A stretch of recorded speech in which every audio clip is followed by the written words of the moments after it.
Hello there, and welcome to Sleepy Answers, where we explore life's most profound questions in a way that soothes the mind while it wanders through wonder.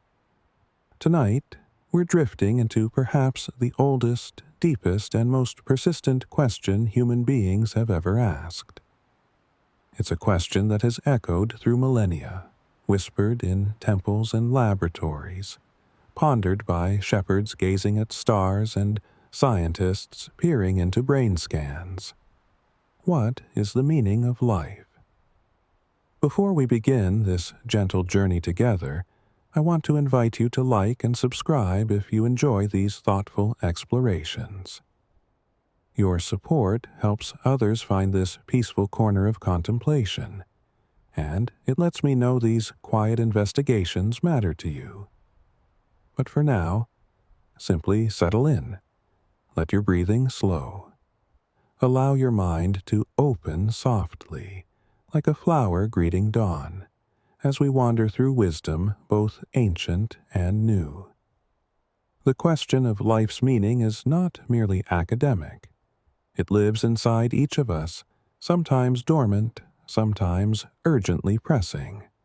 In moments of grief or joy, in the stillness of a sleepless night, or the rush of a significant decision, we find ourselves asking why we're here, what we should do with the precious days we're given, and whether anything we do ultimately matters. Some people spend their entire lives haunted by this question. Others claim to have found answers that bring peace. Most of us move between certainty and doubt, building meanings that sustain us, only to watch them shift like sand beneath our feet as circumstances change. What makes this question so compelling is that it operates on multiple levels simultaneously. We might ask about the cosmic purpose of human existence, wondering if the universe itself has intentions or designs. We might ask about the purpose of our individual lives, seeking to understand what makes a particular existence worthwhile. We might ask about the meaning of specific moments, trying to comprehend why certain experiences feel laden with significance while others seem hollow and empty. The question branches and multiplies the moment we begin to examine it seriously. For thousands of years, philosophy and religion offered the primary frameworks for understanding life's meaning. Sages and prophets, mystics and theologians developed elaborate systems to explain human purpose within the grand architecture of existence. These teachings shaped civilizations, guided moral behavior, and provided comfort in the face of suffering and death. Then came the scientific revolution, fundamentally altering humanity's relationship with the cosmos. As we discovered the mechanical laws governing nature, as we peered deeper into matter and further into space, many of the old certainties began to dissolve.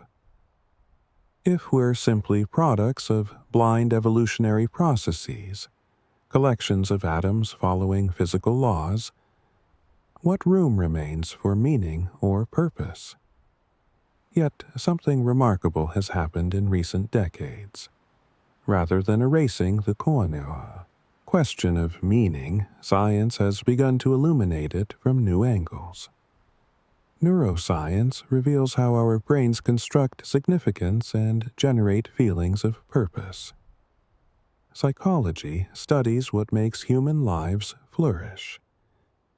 Evolutionary biology explores why meaning-making might be adaptive.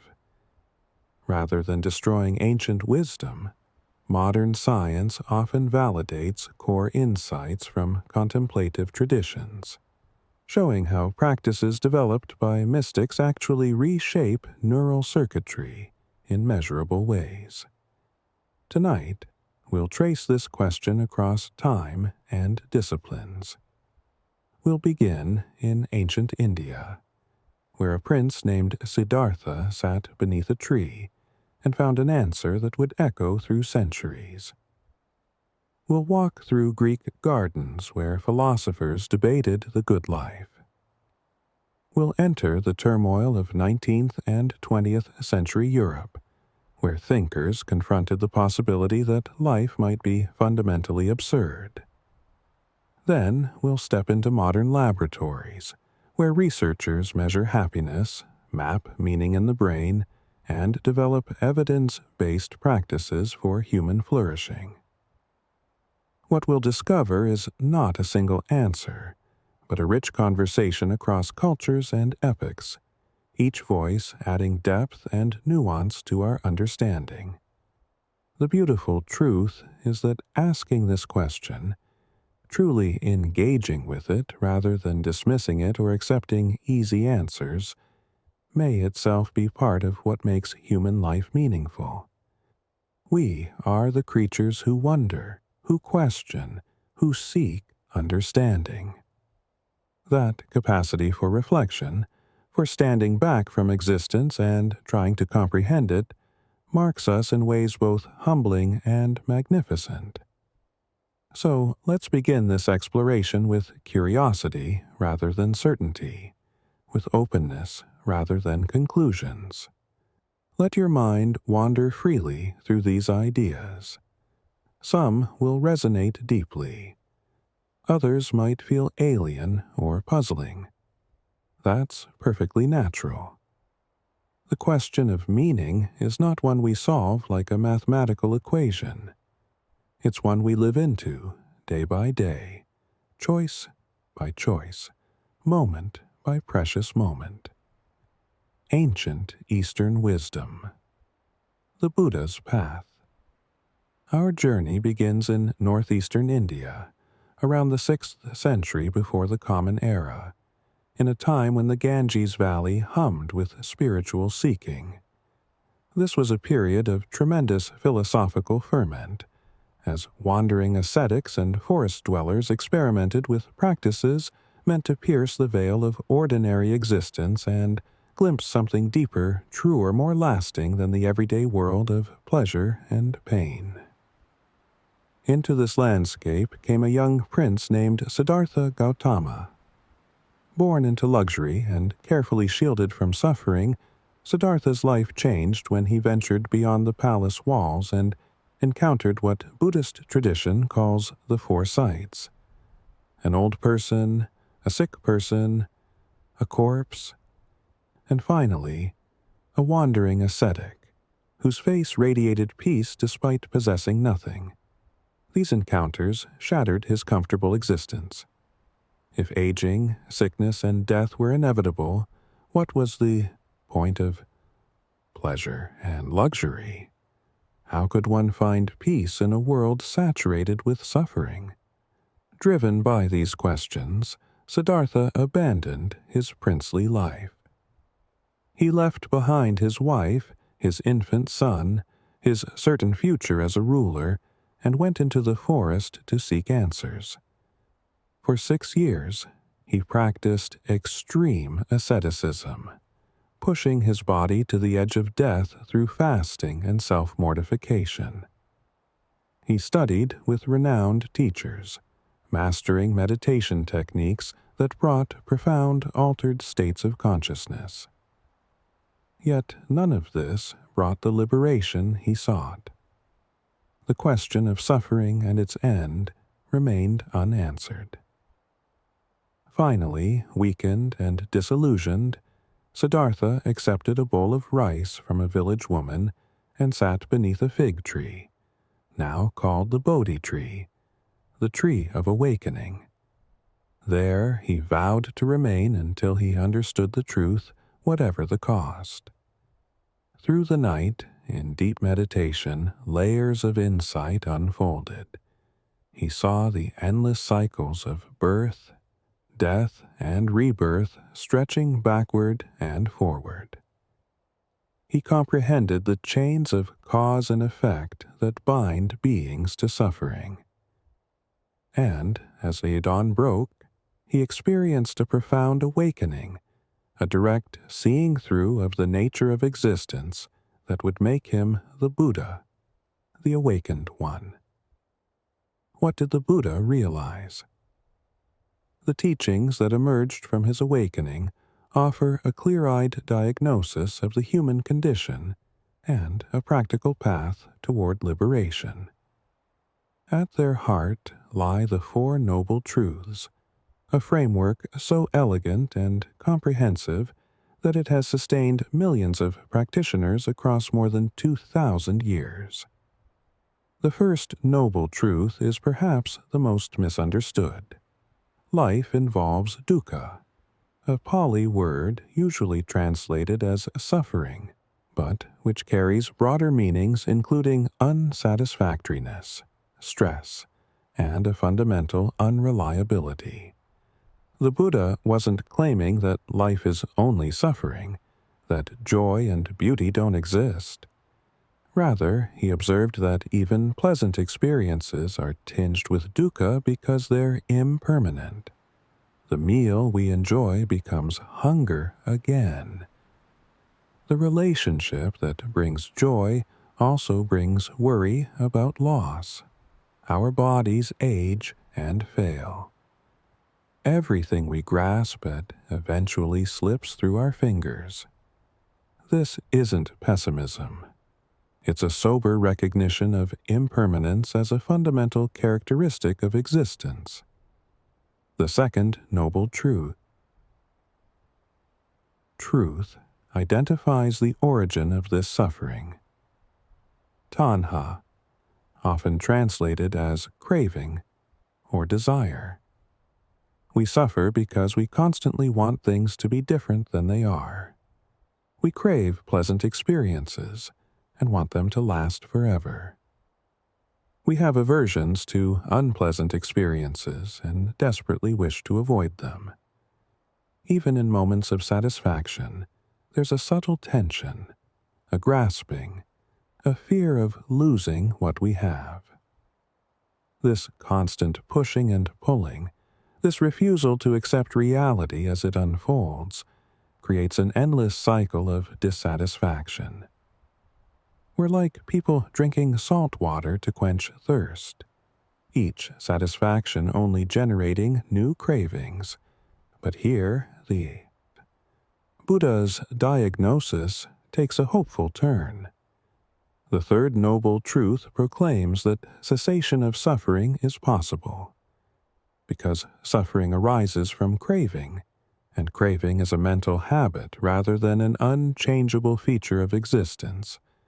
We can learn to relate to experience differently. This state of liberation, called nirvana, isn't a heavenly realm or a mystical union with the divine. It's the complete extinction of craving, aversion, and the delusion of a permanent, separate self. It's waking up from the dream of endless becoming and resting in simple presence, in things as they are. The fourth noble truth presents the path to this liberation, the noble eightfold path. This isn't a linear sequence, but 8 interconnected dimensions of practice that work together to transform consciousness. They include ethical conduct, developing the mind through meditation, and cultivating wisdom that sees through illusion. The path involves speaking truthfully, acting harmlessly, making a living that doesn't cause suffering, making effort toward wholesome mental states, maintaining mindfulness of present experience, and developing concentration that steadies and clarifies awareness. Central to Buddhist practice is meditation, particularly mindfulness meditation. By learning to observe thoughts, sensations, and emotions without getting caught in their stories, practitioners begin to recognize the impermanent and constructed nature of experience. You notice how a painful sensation arises, peaks, and passes. You see how thoughts proliferate from simple sensory contact, spinning elaborate narratives. you recognize how much of suffering comes not from circumstances themselves, but from resistance to them, from the stories we tell about what's happening and what it means. Through sustained practice, something remarkable happens. The sense of a solid, permanent self begins to dissolve. What we took to be I reveals itself as a constantly changing process, a flow of sensations, perceptions, mental formations, and consciousness itself, none of which constitute a stable entity. This insight, called anatta or not-self, is profoundly liberating. So much suffering comes from defending and promoting this illusory self, from comparing ourselves to others, from protecting our ego, from grasping at identity. When that relaxes, when we recognize the flowing, empty nature of experience, a natural peace emerges. The Buddha's answer to life's meaning, then, is not about achieving worldly success or even serving a higher purpose. It's about waking up from the dream of separation and craving that causes suffering. Life's meaning, in this view, lies in liberation itself, in the direct realization of how things actually are beneath our projections and concepts. This doesn't lead to passivity or nihilism. Rather, it naturally gives rise to compassion, since the illusion of separation dissolves and we recognize our deep interconnection with all beings. Ethical behavior flows naturally from this recognition rather than from following external rules.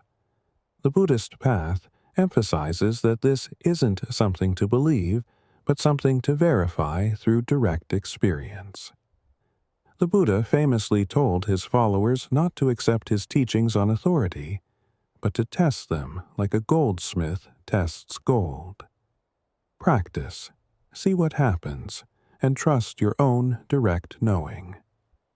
This empirical, experiential approach makes Buddhism remarkably compatible with scientific inquiry, even though it emerged from a very different cultural context. The practice of meditation itself offers a window into how meaning transforms. When you first sit in meditation, the mind often feels chaotic, filled with urgent thoughts, worries, and distractions. Everything seems important. But as practice deepens, something shifts. You begin to see thoughts as temporary events rather than eternal truths. The stories that once seemed so compelling reveal themselves as constructed narratives, useful perhaps, but not identical to reality itself. This doesn't lead to nihilism, but to a different relationship with experience, one less defended, more open, more at peace. In this state, questions about meaning don't disappear, but transform.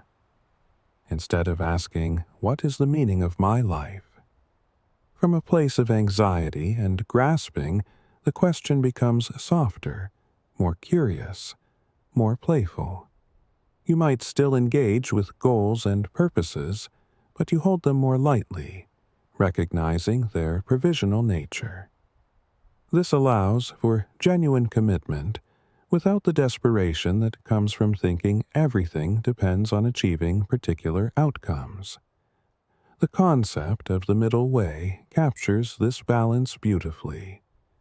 The Buddha rejected both hedonistic pleasure-seeking and harsh asceticism, finding liberation in a path that honors the body's needs while not being enslaved by them. This extends to meaning-making itself. We neither grasp desperately for ultimate cosmic significance, nor fall into nihilistic despair.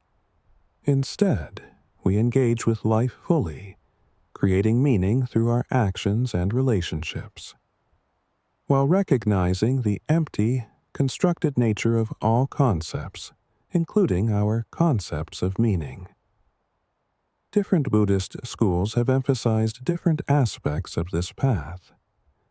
Theravada Buddhism, prevalent in Southeast Asia, tends to emphasize individual liberation through meditation and moral discipline. Mahayana Buddhism, dominant in East Asia, stresses the bodhisattva ideal, postponing one's own final liberation to help all beings achieve freedom from suffering. Zen Buddhism strips away conceptual elaboration, pointing directly to immediate experience through practices like sitting meditation and enigmatic koans. Tibetan Buddhism incorporates elaborate visualizations and ritual alongside meditation and philosophical study. Despite these variations, core themes remain consistent. Life involves suffering arising from craving and ignorance. Liberation is possible through understanding and practice. Compassion naturally emerges as wisdom deepens and the illusion of separation dissolves. The path is practical, emphasizing direct experience over blind faith. And the question of meaning resolves not through finding the right answer, but through transforming consciousness itself. What's particularly powerful about the Buddhist framework is how it addresses meaning on multiple levels simultaneously. On one level, it suggests that the search for meaning itself, the grasping after some ultimate justification for existence, is part of what causes suffering. Let go of that need, and you discover a fullness in simple presence. On another level, it offers a profound purpose: the alleviation of suffering in oneself and others. And on yet another level, it points to something beyond conventional purposes, to a dimension of experience that transcends the very question of meaning, because it rests in immediate, unmediated reality. As we move forward in our exploration, we'll see how these Buddhist insights, born from one man's meditation beneath a tree more than 2.5 millennia ago, continue to speak to contemporary seekers and even find unexpected validation in modern neuroscience.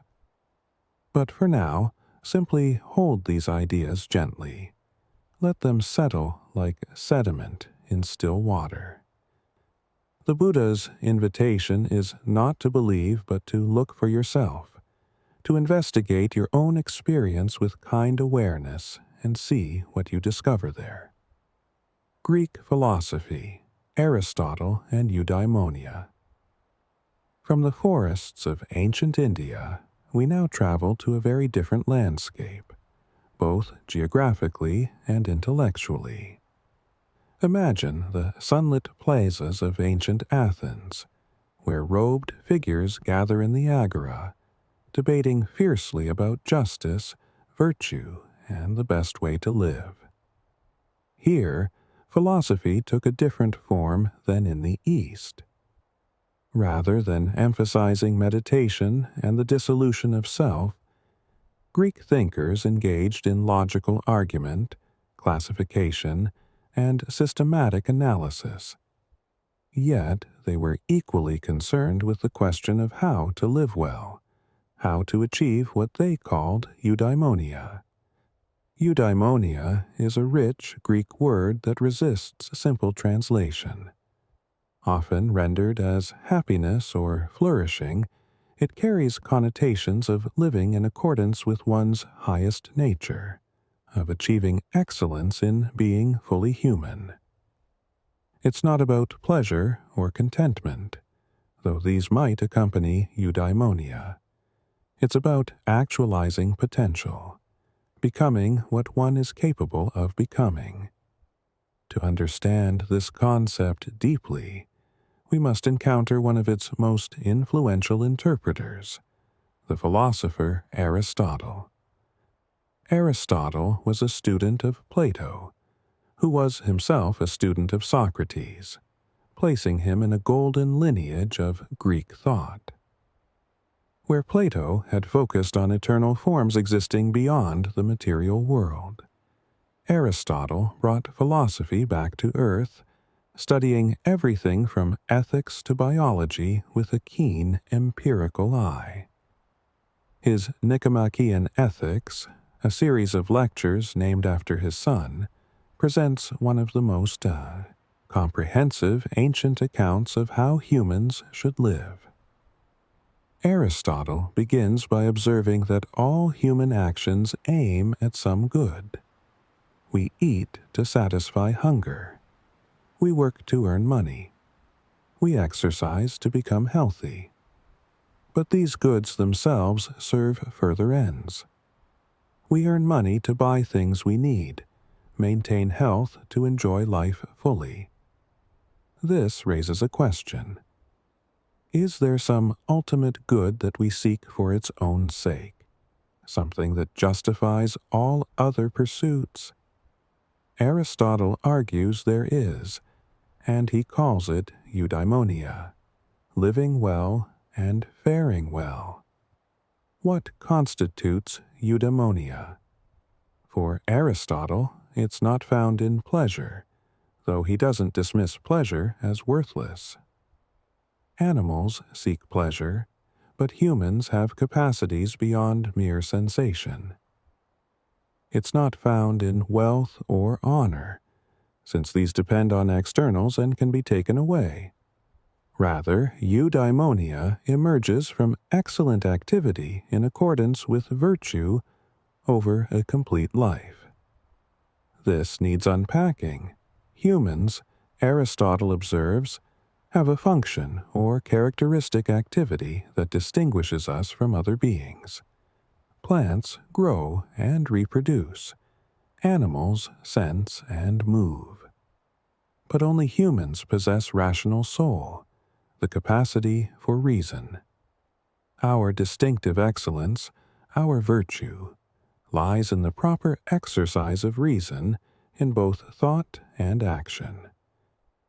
This means two things: intellectual virtues developed through education and study, and moral virtues developed through habituation and practice. The moral virtues occupy center stage in Aristotle's ethics. Courage, temperance, justice, generosity, proper pride, good temper, truthfulness. These are qualities of character that enable humans to navigate life well. But what unifies all these virtues? Aristotle's answer is the doctrine of the mean. Virtue lies in a middle position between two vices, one of excess and one of deficiency. Courage is the mean between cowardice and recklessness. Generosity lies between stinginess and wastefulness. Proper pride balances vanity and excessive humility. This isn't a mathematical middle, but a situated judgment.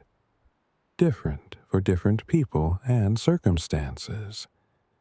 The courageous soldier doesn't charge into certain death, but neither does she flee from necessary danger.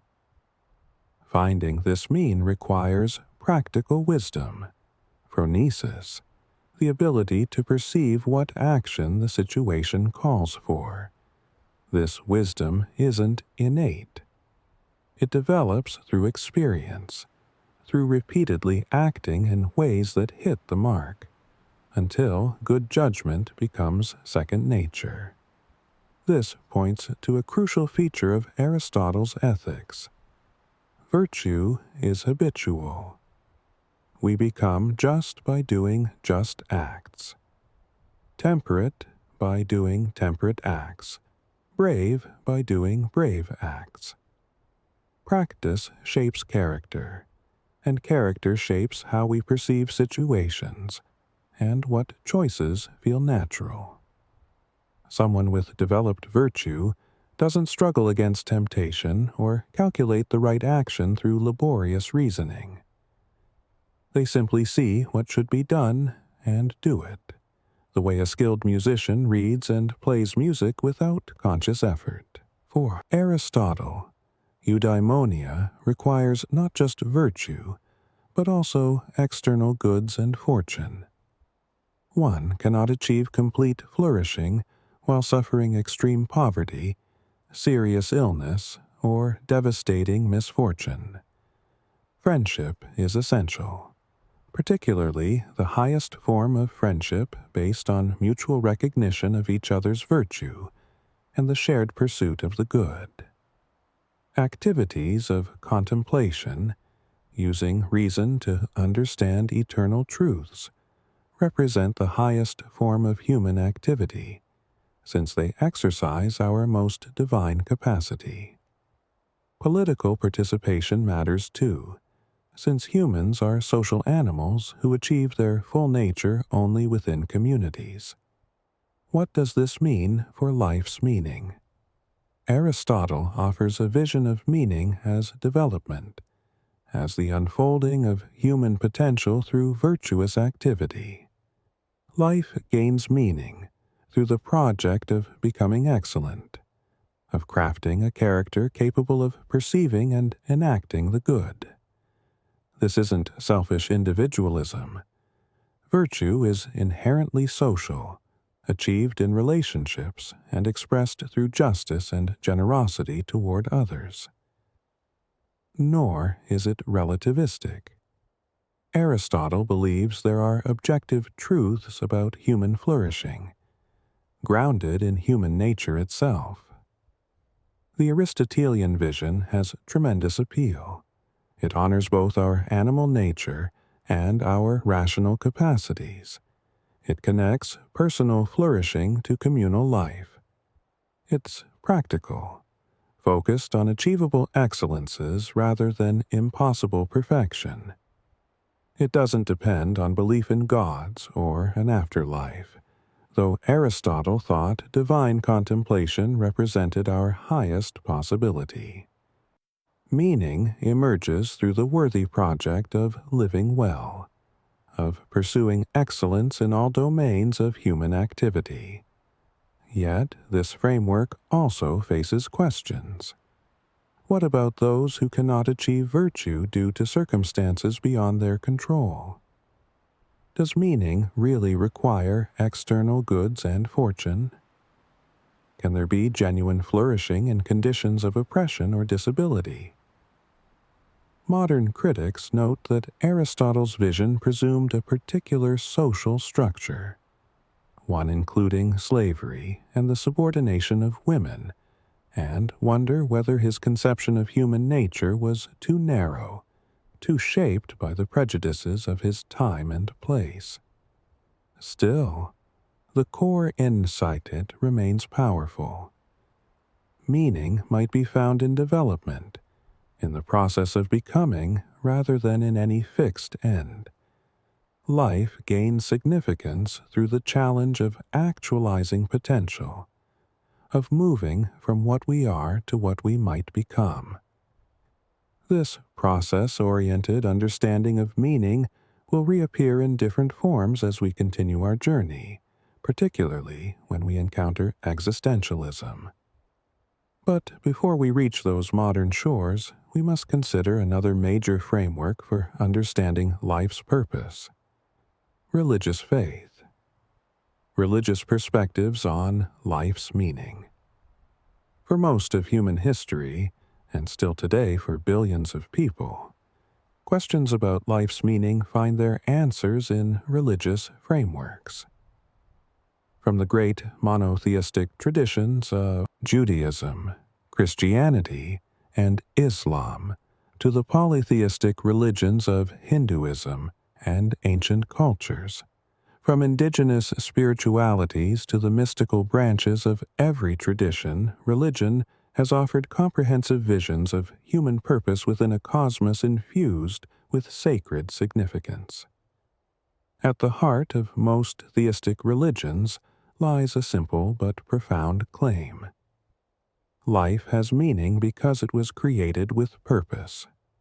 We are not accidents of matter and energy, but intentional products of divine will. God or gods brought the universe into being, crafted human beings with particular natures and capacities, and intend us for specific ends.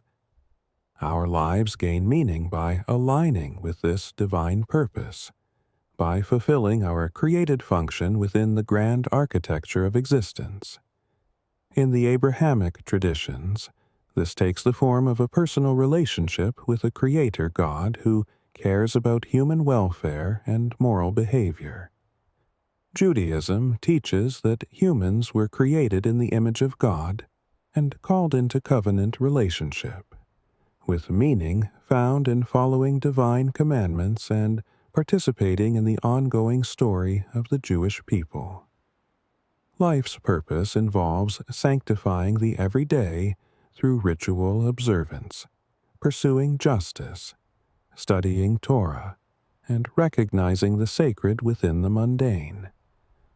Christianity builds on this foundation, but centers meaning on the figure of Jesus Christ, understood as God become human. Through Christ's death and resurrection, humans can be reconciled to God despite their sinfulness. Life's meaning involves faith in Christ, participating in the community of believers, loving God and neighbor, and anticipating eternal life in God's presence. Different Christian traditions emphasize different aspects, some focusing on salvation from sin, others on transformation into Christ-likeness, others on building God's kingdom on earth. But all locate meaning in relationship with the divine. Islam similarly grounds meaning in submission to Allah and following the path revealed through the Prophet Muhammad. The 5 pillars of Islam provide a clear structure for life, declaring faith, praying 5 times daily, giving to charity, fasting during Ramadan, and making pilgrimage to Mecca if possible. Beyond these practices, meaning emerges through living according to Quranic principles, treating others with justice and compassion, and preparing for judgment in the afterlife.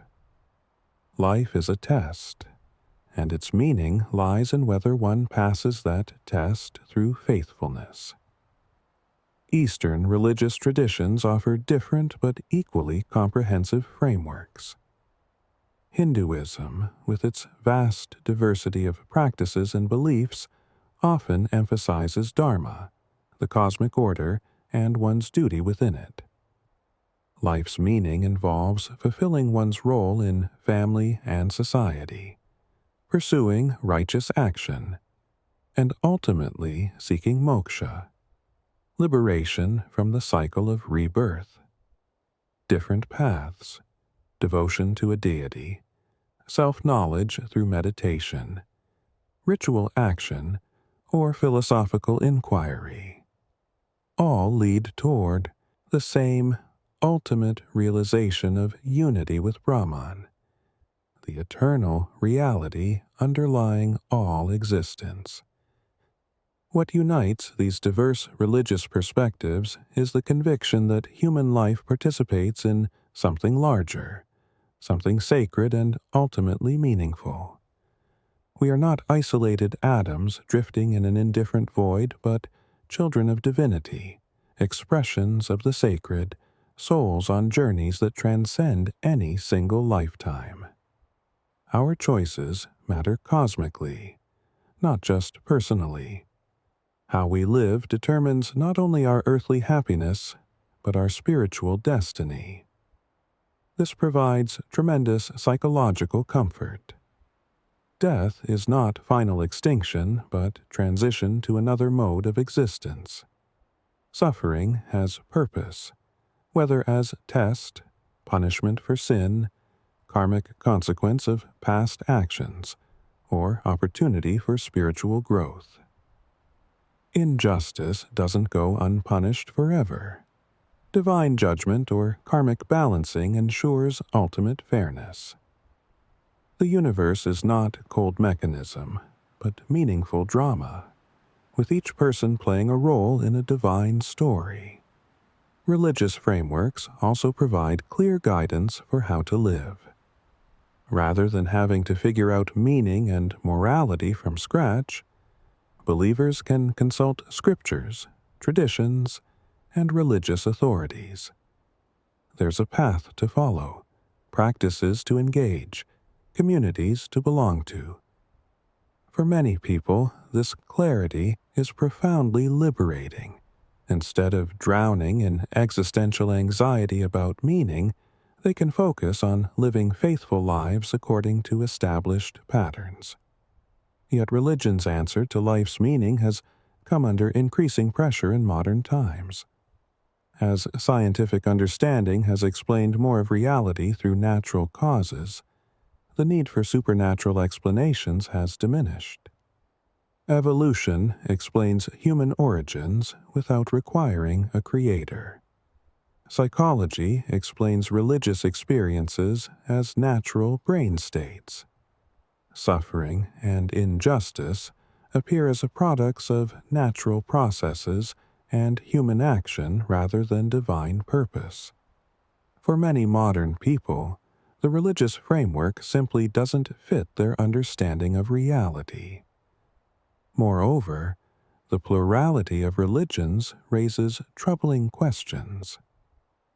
If meaning comes from fulfilling divine purpose, which religion provides the true account of that purpose? They can't all be right, since they make incompatible claims. Either Jesus is God incarnate or he isn't. Either reincarnation is real or it isn't. This diversity suggests to some that religions are human creations, projections of our need for meaning onto an ultimately indifferent cosmos, rather than revelations of objective truth. There's also the problem of religious evil and hypocrisy. If religion provides true meaning, why have so many religious people done terrible things in religion's name? Wars, inquisitions, oppression, abuse, all have been sanctioned by religious authority. This doesn't disprove religious truth claims, but it complicates the picture. If meaning comes through religious practice, why doesn't it consistently produce better humans? Still, billions find profound meaning through religious faith, and contemporary philosophers and psychologists increasingly recognize religion's positive contributions to well-being, community, and moral behavior for many people. Rather than dismissing religion as mere superstition, a more nuanced view sees it as a complex phenomenon meeting genuine human needs, whether or not its supernatural claims are literally true. As we move into modern philosophy, we'll see how thinkers grappled with meaning in a world where traditional religious answers no longer satisfied. They couldn't return to pre-modern faith, but neither could they accept that life might be utterly meaningless. Their struggles to forge new forms of meaning without metaphysical foundations would profoundly shape contemporary consciousness. But the religious answer remains alive, offering millions a framework for meaning grounded in something beyond themselves, something eternal and sacred, something worth living and dying for. The existentialist revolution. As we enter the 19th century, European thought confronted a crisis. The old certainties were crumbling. Scientific progress undermined religious cosmology. Political revolutions shattered traditional social orders. Industrialization transformed human life at breathtaking speed. In this turbulent landscape, a new philosophical movement emerged, one that would place the question of meaning at the very center of philosophical inquiry. We call it existentialism. The movement's spiritual father was Søren Kierkegaard, a brooding Danish philosopher writing in the 1840s. Kierkegaard was a profoundly religious thinker, but his Christianity was worlds away from comfortable institutional faith. For Kierkegaard, authentic faith required a terrifying leap beyond reason into radical uncertainty. He found his paradigm in the biblical Abraham, commanded by God to sacrifice his beloved son Isaac. Abraham couldn't justify this command rationally or ethically. It violated everything he understood about right and wrong.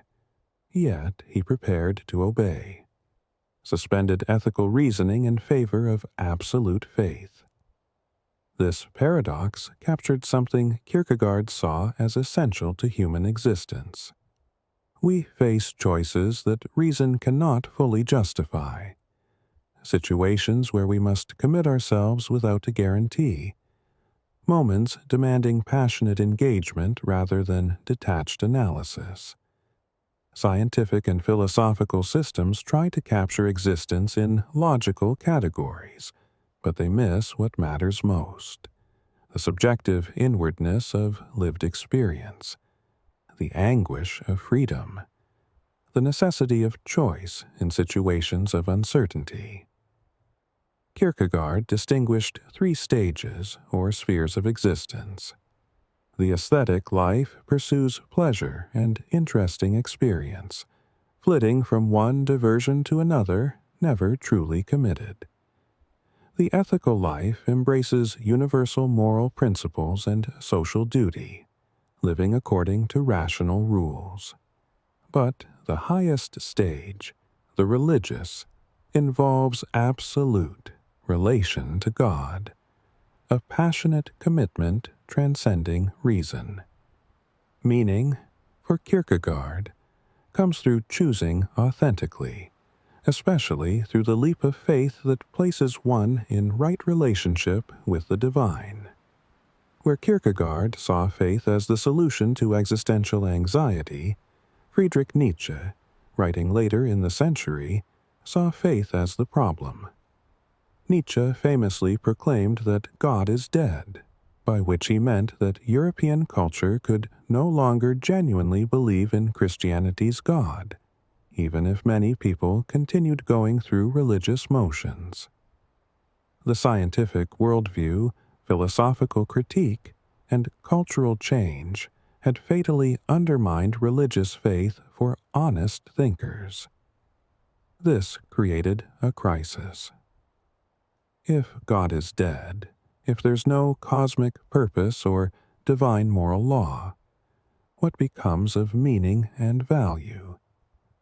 For centuries, religion had provided foundations for morality and significance.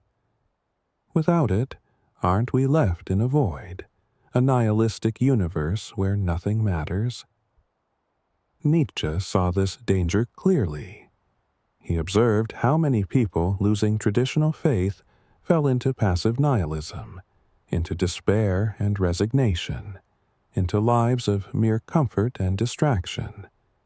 But Nietzsche rejected this passive response. If the old values are dead, then we must create new ones. Rather than submitting to given meanings, humans must become creators of meaning, artists of existence, willing to affirm life in all its terrible beauty, despite its ultimate groundlessness. His ideal, the Übermensch, or Overman, represents this creative affirmation. The Übermensch doesn't derive values from external authority, but generates them through the assertion of will and power. For Nietzsche, life's meaning lies in this creative self-overcoming, in the continual transformation of oneself into something higher and stronger. This requires tremendous courage, since it means accepting complete responsibility for one's values in a universe without inherent meaning. But it also offers a kind of freedom impossible within religious frameworks. Rather than serving pre-given purposes, we become authors of our own significance. Nietzsche's doctrine of eternal recurrence presents this choice starkly. Imagine, he says, that you had to live your life exactly as you've lived it, infinite times, every joy and suffering recurring eternally? Would you embrace this prospect with joy or despair? The test reveals whether you've truly affirmed your existence or merely endured it. Meaning, in this view, requires saying yes to life as a whole, not despite its suffering, but including it. Recognizing that struggle and difficulty are necessary parts of anything valuable. In the 20th century, existentialism found its fullest expression in the work of Jean-Paul Sartre and Albert Camus. Sartre, a French philosopher and novelist, developed existentialism into a systematic philosophy, his fundamental principle. Existence precedes essence. For manufactured objects like knives, essence comes first. The designer conceives its purpose, then brings it into existence to fulfill that function. But humans are not manufactured. We simply find ourselves existing, thrown into a world we didn't choose, without predefined purpose or nature. Our essence, what we are, emerges through our choices and actions. This means we are radically free. There's no human nature determining how we must be, no God authoring our purposes, no essence constraining our possibilities. We are condemned to be free, as Sartre puts it, because we cannot escape the burden of choosing ourselves. Even refusing to choose is a choice. This freedom is terrifying, giving rise to anguish, the feeling of vertigo before the abyss of infinite possibility. Most people flee from this freedom into what Sartre calls bad faith, pretending they don't have choices, hiding behind social roles or genetic explanations or religious commandments. Someone might say, "I had no choice but to lie. I'm just naturally dishonest." Or, "I must do what my religion commands. That's who I am." But these are evasions. We always have choice, and we're responsible for the selves we create through our choices. Sartre's phenomenology explores the structure of consciousness and human relationships in ways that illuminate meaning-making. In his massive work, Being and Nothingness, he distinguishes being in itself, the solid facticity of things, from being for itself, human consciousness that is always aware of itself and therefore never coincides with itself. We are always projecting into possibilities, always already beyond what we currently are. This creates a permanent incompleteness at the heart of human existence. We can never simply be. We must always be becoming. This incompleteness extends to relationships. Sartre's famous claim that hell is other people doesn't mean others are terrible, but that they pose an unavoidable challenge to our freedom. The other's gaze objectifies me, turns me into a thing for them rather than the free consciousness I experience myself as being. I can resist this by trying to objectify them first, but this creates endless conflict.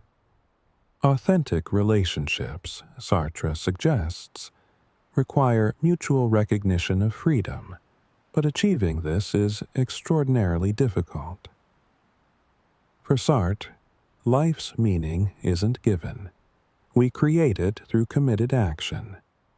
When I choose and act, I implicitly choose on behalf of humanity, since I'm asserting that this is a valuable way for a human to be. This creates tremendous responsibility.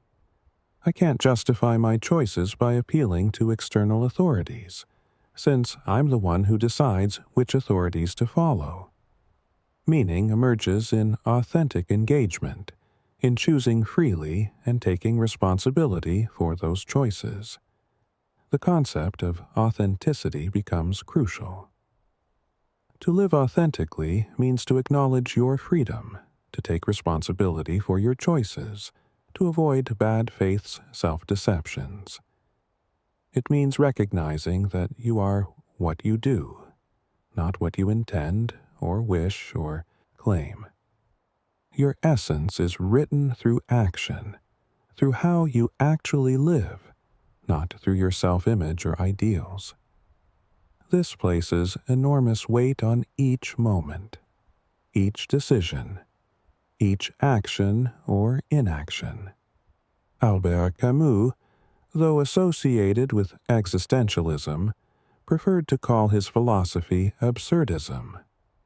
The absurd, for Camus, arises from the confrontation between human need for meaning and the universe's silence.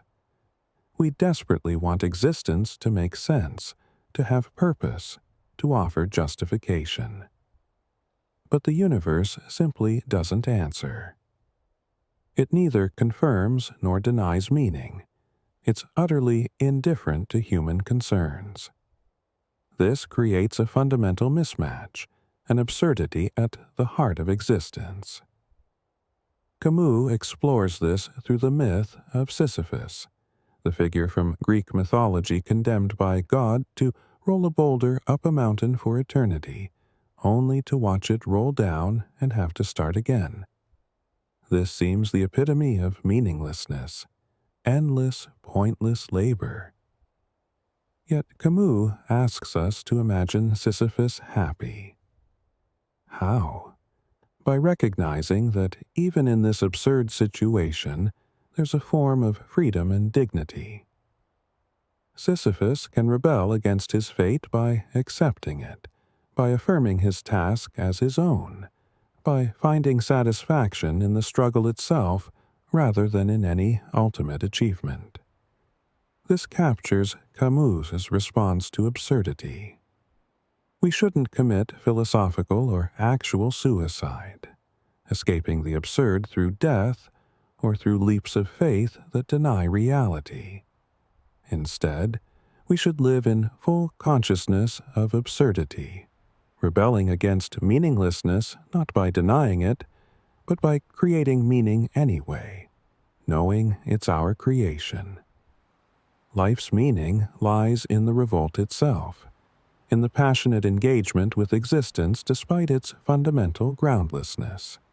Camus developed this further in works like The Plague and The Rebel. In The Plague, characters facing an epidemic that kills indiscriminately must decide how to respond. Some turn to religion, some to pleasure, but the novel's hero, Dr. Ryu, simply does his job, treating the sick despite knowing most will die. His meaning comes not from grand metaphysical truths, but from solidarity with suffering humans and modest, concrete action to reduce suffering. This everyday heroism, this commitment to human dignity despite absurdity, represents Camus' ethics. What unites these existentialist thinkers is the conviction that meaning is not discovered but created, that we are condemned to freedom and responsibility, that authenticity requires facing existence without comforting illusions. They offer no easy answers, no reassuring systems. Instead, they invite us to embrace our situation honestly, acknowledge our freedom and responsibility, and forge meanings through authentic choice and committed action.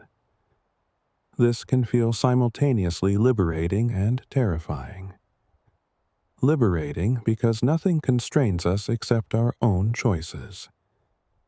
We can always become something different, choose new values, create new meanings. Terrifying because we have no guarantees, no cosmic validation, no inherent purposes to guide us. We're alone with our freedom. responsible for making ourselves and our lives meaningful in a universe that doesn't care whether we succeed or fail. The existentialist answer to life's meaning, then, is that there is no answer except the one we create. Life has whatever meaning we give it through our passionate engagement, our authentic choices, our willingness to take responsibility for our existence. This represents a radical break from both religious and classical philosophical answers. Yet it speaks powerfully to modern experience, to people who cannot return to traditional faiths but refuse to succumb to nihilistic despair. Modern philosophy, between meaning and meaninglessness. The existentialists opened a door, showing that meaning could be created rather than discovered. But they didn't have the final word. Throughout the 20th century and into our own time, philosophers have continued wrestling with questions about life's meaning, developing new frameworks and criticizing old ones. Some embrace variations of existentialism's creative freedom. Others seek more objective foundations for meaning.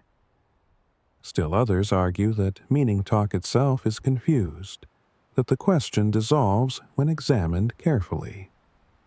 One influential modern approach is pragmatism, developed by American philosophers like William James and John Dewey.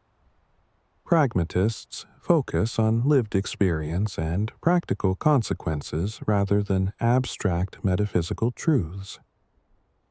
For James, the question of life's meaning shouldn't be answered through armchair speculation, but through examining what difference various answers make for how we actually live.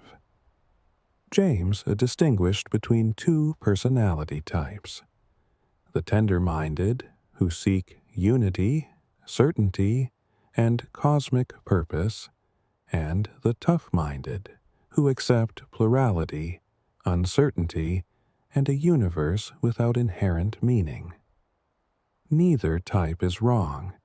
They simply approach reality with different temperaments. What matters is whether a belief proves its worth through its effects. If religious faith makes your life more meaningful, more ethical, more fulfilled, then it's true for you in a pragmatic sense, regardless of whether God exists metaphysically. This might seem like relativism, but pragmatists argue they're simply taking meaning seriously as something that emerges in human life, rather than descending from external reality. Meaning isn't a property of the universe, but a quality of our experience, and what creates meaningful experience differs for different people.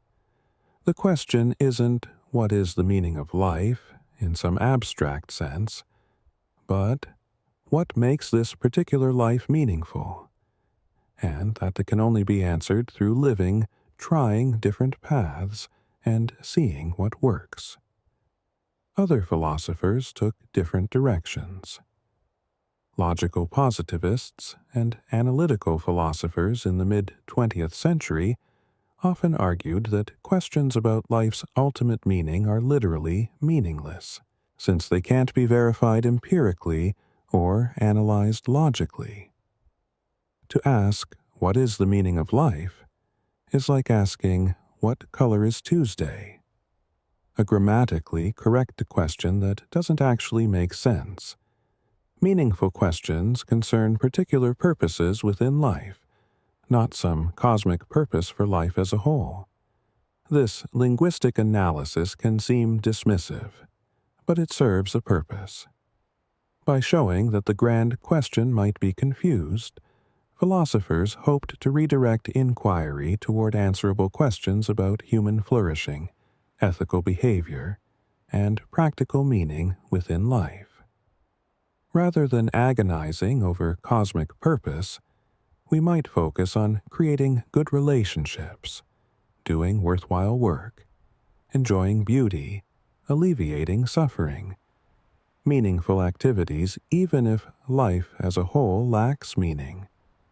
Contemporary philosophers continue debating whether meaning must be objective or can be purely subjective. Objectivists argue that for life to be genuinely meaningful, meanings must be grounded in something beyond personal preference or cultural construction. This need not be God. It could be objective moral truths, values intrinsic to consciousness, or connections to larger wholes like humanity or the biosphere.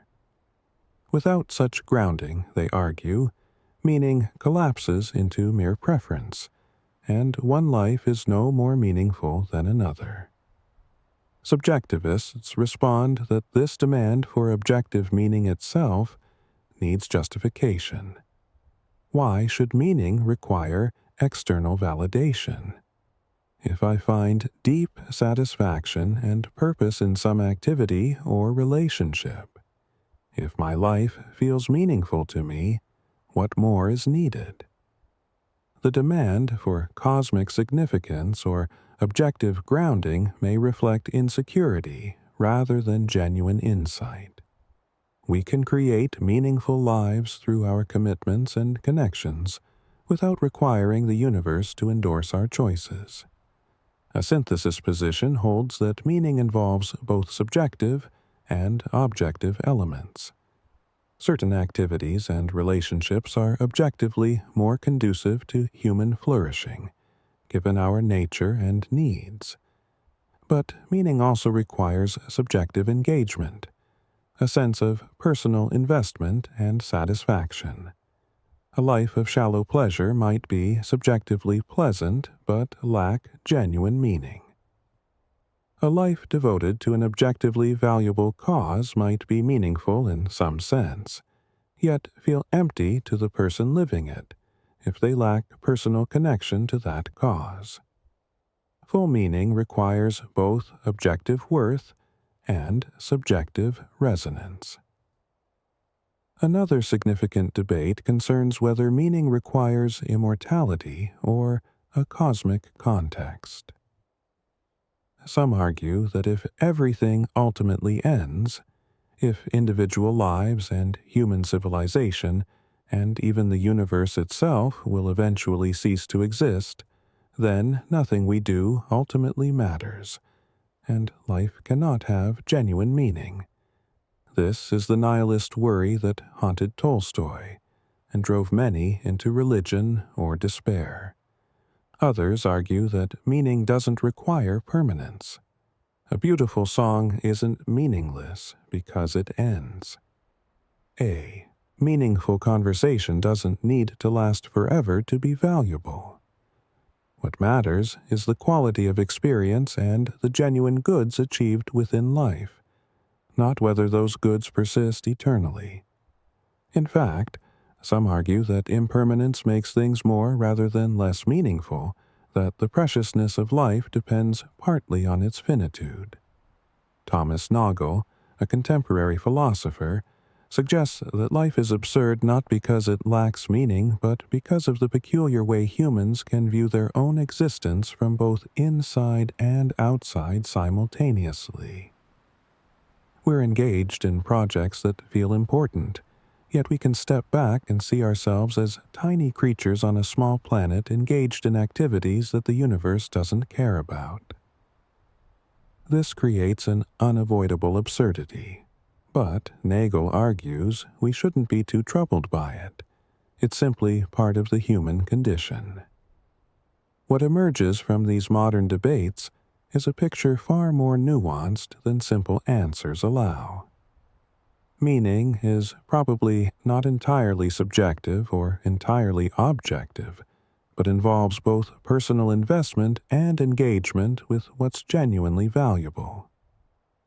It may not require cosmic purpose or immortality, but it does seem to involve connection to something beyond momentary pleasure, whether that's other people, important projects, or understanding and appreciating reality.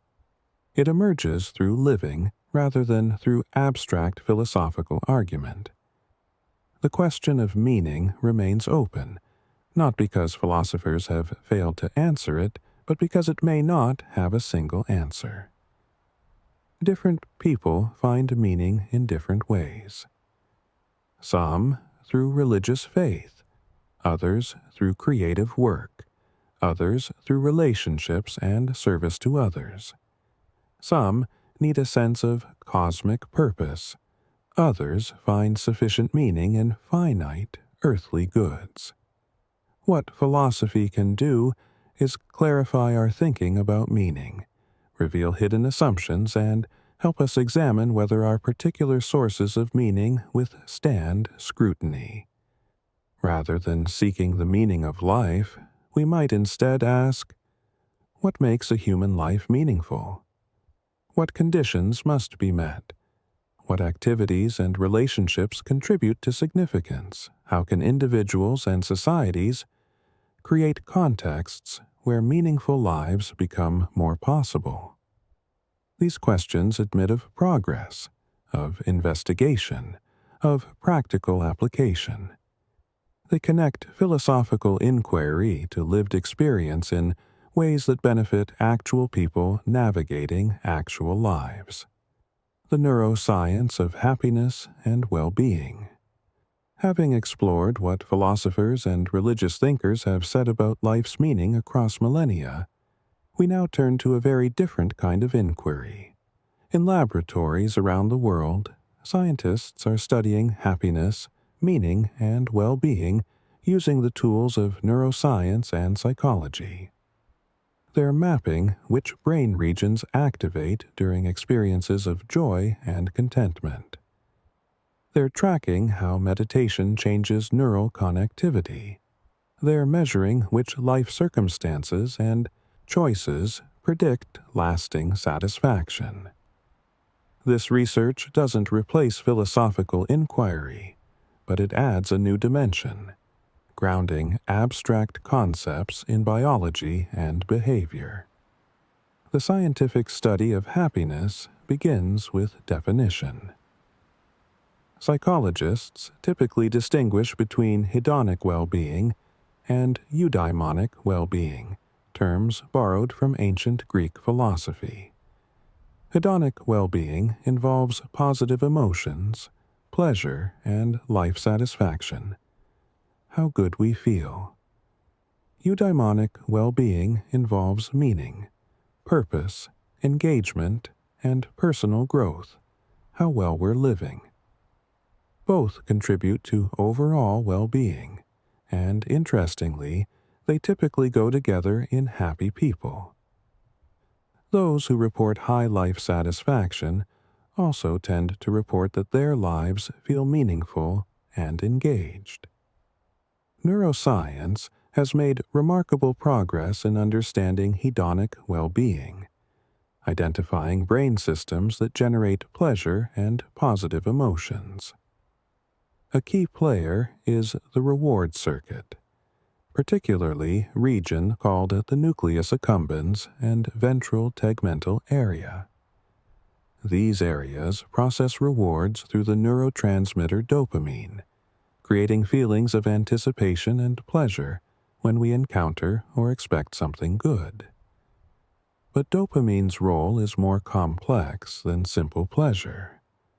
It primarily drives wanting and motivation rather than liking. The actual experience of pleasure involves different systems, including endogenous opioids and other neurotransmitters acting on various brain regions. This distinction matters because we can want things intensely without enjoying them much once obtained, a mismatch that contributes to addiction and various forms of suffering. The prefrontal cortex, particularly regions behind the forehead, plays crucial roles in well-being. These areas integrate information, regulate emotions, plan for the future, and inhibit impulses. Damage to prefrontal regions often results in difficulty experiencing positive emotions and finding meaning in life. Conversely, healthy prefrontal function enables us to pursue long-term goals, maintain relationships, and find satisfaction in achievement and growth. The amygdala, often called the brain's fear center, also influences happiness, but in complex ways. While it responds strongly to threats and negative emotions, it also processes positive emotional significance. What matters for well-being is not eliminating amygdala activity, but achieving appropriate balance and regulation. The prefrontal cortex helps modulate amygdala responses, preventing us from being overwhelmed by fear or anxiety. Brain imaging studies show that experienced meditators, particularly those practicing mindfulness or compassion meditation, show distinctive patterns of brain activity and structure. They tend to have increased thickness in prefrontal regions associated with attention and emotion regulation, enhanced connectivity between prefrontal cortex and limbic emotional centers, and differences in default mode network activity, the brain system, active during mind-wandering and self-referential thought. These neural changes correlate with psychological changes. Experienced meditators report less reactivity to negative emotions, greater ability to sustain attention, increased feelings of compassion and connection, and often higher well-being. Remarkably, even relatively brief meditation training, just 8 weeks in some studies, can produce measurable brain changes and improvements in well-being measures. The neuroscience of meaning is less developed but growing. Researchers have begun identifying brain networks involved in experiencing life as meaningful. These include regions processing reward and value, areas involved in social cognition and understanding others' minds, memory systems that integrate experiences into coherent narratives, and networks that represent abstract concepts and long-term goals. Meaning seems to emerge when these systems work together, connecting immediate experiences to broader narratives and values. Interestingly, activities rated as highly meaningful often activate brain systems differently than pure pleasure does. Meaningful experiences tend to involve more cognitive processing, more integration with memory and self-concept, and more activity in regions processing social connection. This aligns with philosophical distinctions between hedonic and eudaimonic well-being. The brain treats pleasure and meaning as related but distinct. Neuroscience has also revealed the profound importance of social connection for well-being. Human brains are exquisitely tuned for social interaction. We have specialized systems for recognizing faces, interpreting emotions, understanding intentions, and experiencing empathy. Social rejection activates brain regions involved in physical pain, suggesting that social connection is not merely nice to have, but fundamental to human well-being. Studies of happiness predictors consistently show that quality of relationships is one of the strongest factors in life satisfaction, more important than wealth, achievement, or even physical health. The longest-running study of happiness, the Harvard Study of Adult Development, tracking individuals across decades, found that good relationships are the best predictor of happiness and health in later life. The brain reflects this social nature at the deepest levels. Research has also illuminated the role of neuroplasticity, the brain's ability to change throughout life in response to experience. This capacity underlies both suffering and flourishing. Chronic stress can reshape brain circuits, making us more reactive to threats and less able to experience pleasure. But positive practices can reshape circuits in beneficial directions, enhancing emotion regulation, attention, and social connection. We are not prisoners of our neural wiring. The brain remains capable of change across the lifespan. The neurotransmitter systems underlying mood and motivation are targets of many psychiatric medications, but they're also influenced by behavior, thought patterns, and life circumstances. Exercise boosts mood partly through effects on brain chemistry, increasing endorphins and other molecules that enhance well-being. Social connection influences neurotransmitter systems. Even thinking patterns affect brain chemistry, as cognitive therapy demonstrates. Understanding happiness's neural basis doesn't reduce it to mere brain activity, or suggest that meaning is an illusion. The brain is how we experience reality, including meaningful and significant experiences. Knowing that meditation changes prefrontal cortex structure doesn't make meditation less valuable. It helps explain how this ancient practice produces its benefits and validates its efficacy. Science and contemplative wisdom converge rather than conflict. What emerges from neuroscience is a picture of well-being as deeply rooted in our biology, yet highly responsive to experience and practice. We have genetic predispositions toward certain levels of happiness, what researchers call the happiness set point, but this explains only part of the variation in well-being. Our circumstances matter some, though less than most people assume. But most important are our actions, practices, relationships, and ways of engaging with life. These are the factors most under our control, and they're precisely what shape our brains in directions that enhance or diminish flourishing. The neuroscience of happiness thus supports both ancient wisdom and contemporary psychology. It shows that practices like meditation, cultivated for millennia to reduce suffering and enhance wisdom, have measurable effects on brain structure and function. It reveals that social connection, long recognized as central to human meaning, is neurally fundamental. It demonstrates that how we live shapes who we become at the most physical level. The brain we have at 60 results from decades of experience and practice, for better or worse. This places responsibility squarely on us. We cannot choose our genes or fully control our circumstances, but we can choose our practices, our responses, our patterns of thought and action. These choices, repeated over time, literally reshape our brains and thereby transform our experience of life. Meaning and well-being are not merely found or given. They are to a significant extent cultivated through how we engage with existence. Positive psychology, the science of flourishing.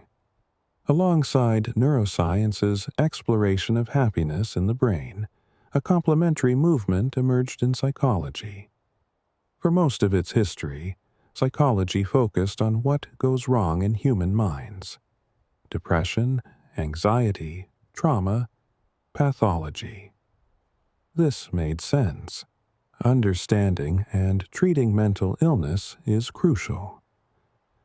But Martin Seligman, elected president of the American Psychological Association in 1998, asked a provocative question. What if psychology also studied what goes right? What if we investigated not just how to move people from -5 to 0, but how to help everyone move toward +5? This question launched positive psychology, the scientific study of human flourishing.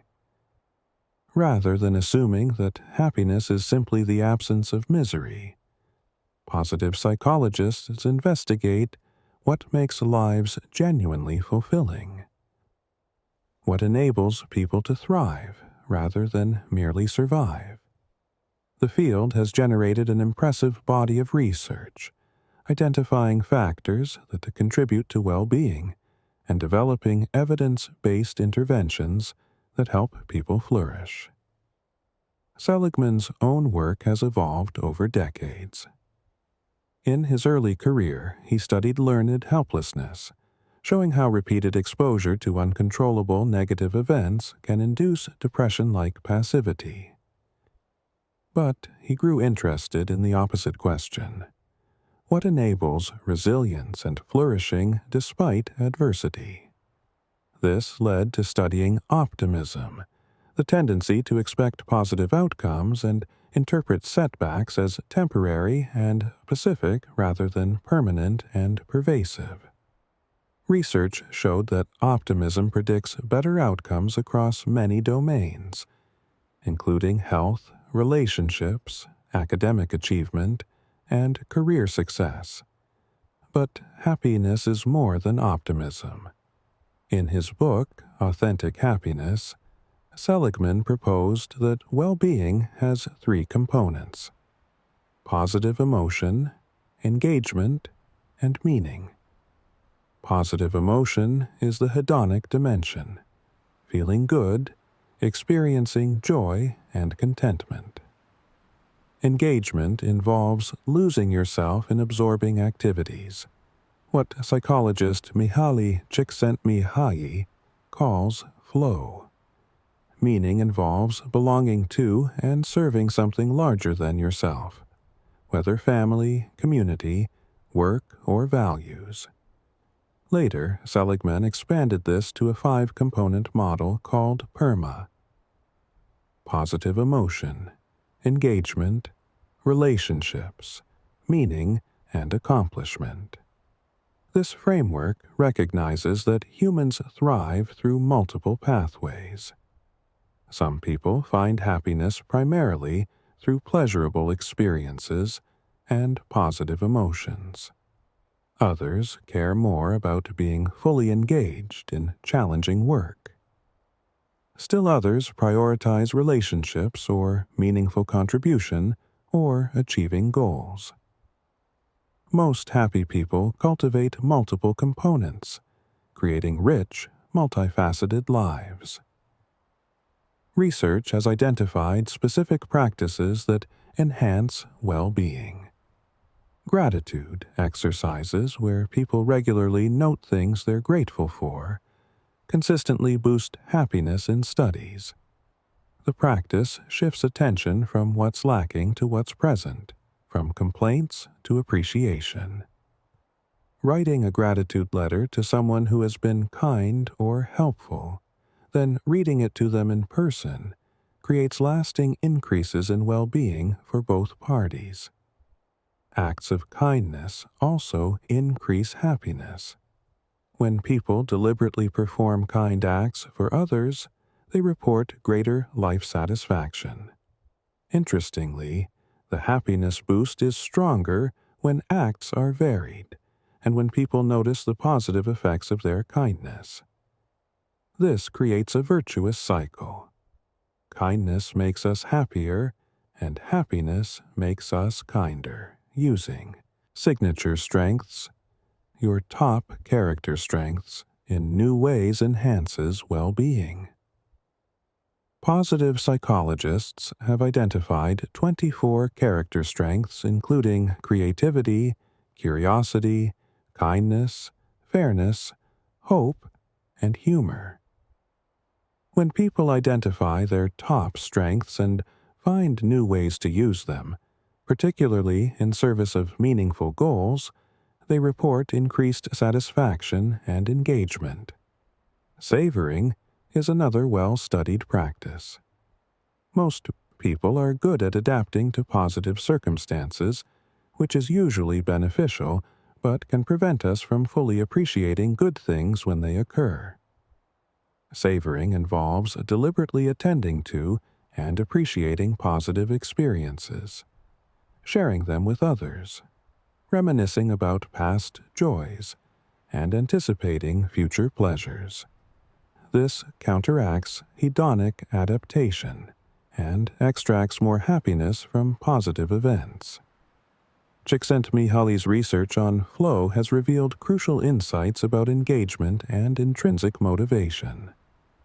Flow occurs when you're fully absorbed in a challenging activity that matches your skill level. Time seems to disappear, self-consciousness fades, and you're simply one with the activity. Flow experiences are deeply satisfying and contribute significantly to well-being. They occur across activities: music, sports, work, conversation, creative pursuits, whenever challenge and skill are optimally matched. The conditions for flow are identifiable: clear goals, immediate feedback, balance between challenge and skill, and absence of distractions. This suggests ways to structure activities and environments to promote engagement. Work that provides autonomy, mastery, and purpose tends to produce more flow than work that's either too easy or overwhelmingly difficult. Education that appropriately challenges students while providing support creates more engagement than teaching that's either boring or impossibly hard. Relationships research reveals that how we interact matters as much as whom we're with. John Gottman's work on marriage shows that stable, satisfying marriages are characterized by particular patterns of interaction. Happy couples maintain a high ratio of positive to negative interactions, at least 5-to-1. They respond actively and constructively when partners share good news, a pattern called active constructive responding. They show fondness and admiration even during conflict. These patterns can be learned, suggesting that relationship quality isn't just about finding the right person, but about behaving in ways that nurture connection. Research on meaning reveals that it emerges through several pathways. Some find meaning through work that contributes to something larger than themselves. Others discover it through family and relationships. Still, others locate meaning in creative expression, religious practice, political engagement, or connection with nature. What matters is feeling that your life has purpose and significance beyond moment-to-moment pleasure, that you're part of something meaningful. Positive psychology has also studied post-traumatic growth, the phenomenon where people who face significant adversity sometimes emerge with enhanced well-being, deeper relationships, greater appreciation for life, and stronger sense of meaning. This doesn't mean trauma is good, or that everyone who suffers benefits, but it reveals that humans have remarkable capacity for resilience and growth even through difficulty. Understanding factors that promote resilience helps people navigate challenges more successfully. The field has developed numerous interventions and training programs. Penn Resiliency Program teaches adolescents cognitive skills for managing stress and setbacks, reducing depression and anxiety. Well-being therapy helps people focus on positive experiences and build strengths rather than solely addressing symptoms. Positive psychotherapy encourages clients to engage with meaning, positive emotions, and relationships as paths to flourishing. Critics of positive psychology worry it promotes toxic positivity, suggesting people should always be happy and never acknowledge legitimate suffering. But the best positive psychology recognizes that negative emotions serve important functions. that pursuing happiness obsessively can backfire, and that meaning sometimes requires accepting difficulty and pain.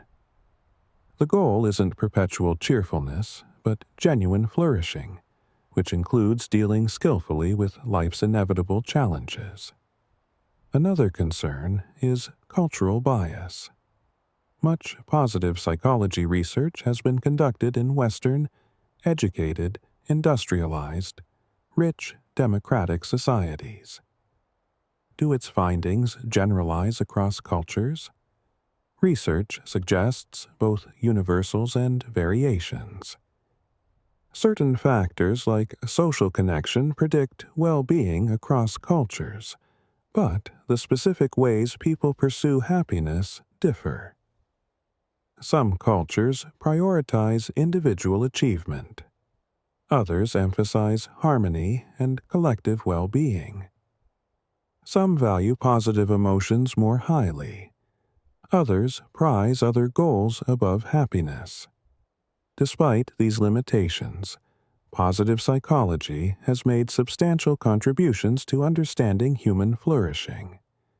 It has shown that well-being is not merely the absence of illness, but a positive state worthy of cultivation. It has identified specific factors and practices that enhance flourishing. It has created evidence-based interventions that help people live better lives.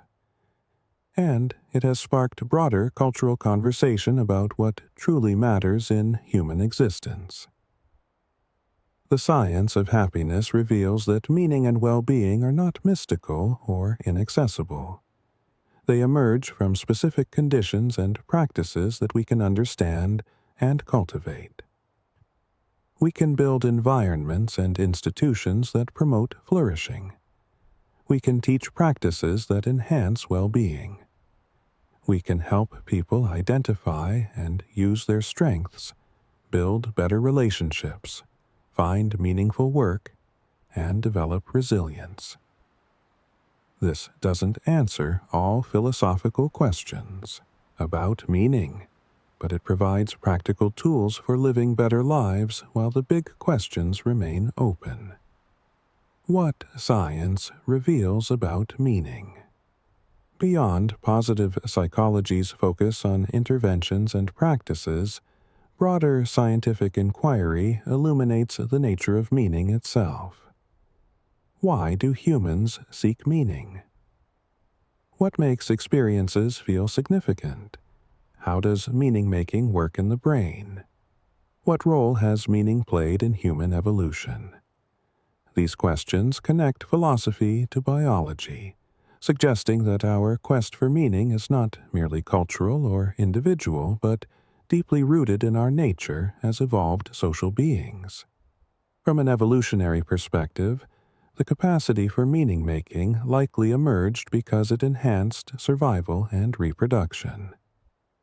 Early humans who could represent past, present, and future, who could link immediate actions to long-term consequences, who could coordinate complex social groups around shared goals and narratives, had advantages over those who lived only in the immediate moment.